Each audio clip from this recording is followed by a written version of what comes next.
Quartier Ngouaikele, lieu-dit derrière le lycée général Leclerc, dans le 3e arrondissement de Yaoundé, les populations vivent la mer à boire. Un dépôt d'ordures, situé à proximité de l'église presbytérienne camerounaise, serait la source de tous les malheurs des habitants. Ça, c'est une poubelle d'une semaine.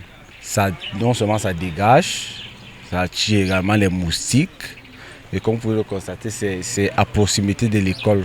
Il y a le lycée Leclerc qui est là, il y a une église, il n'y a pas de bac à ordures. Au cours des dernières semaines, les ordures étaient ici. Pour que les camions passent, les camions se bloquaient là-bas devant. Donc pour qu'ils passent, c'était impossible.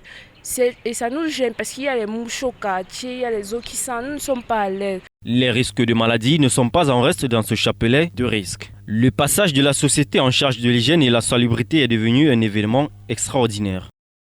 Nous nous voyons abandonnés, étant donné que nous sommes situés en face du Palais des Verts, qui représente tout le peuple, que les pouvoirs publics trouvent des moyens aussi ponctuels pour nous libérer de cette emprise. Depuis que c'est plus Isaac M qui ramasse les ordures, depuis que c'est la communauté de Yaoundé 3, c'est tout le temps qu'il ramasse les ordures chaque 2 semaines.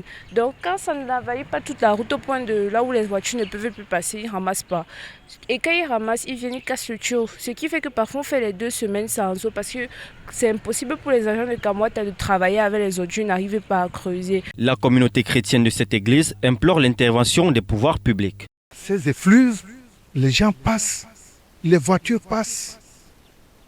On ne voit pas l'église. J'interpelle les pouvoirs publics, la communauté urbaine. Parce que le travail que nous faisons à l'église, c'est pour tout le monde. C'est pour Dieu, mais c'est pour nous tous. Même si pour l'heure, la situation semble faire le bonheur de certains badauds qui ont ouvert à côté de ce tas d'immondices leur commerce.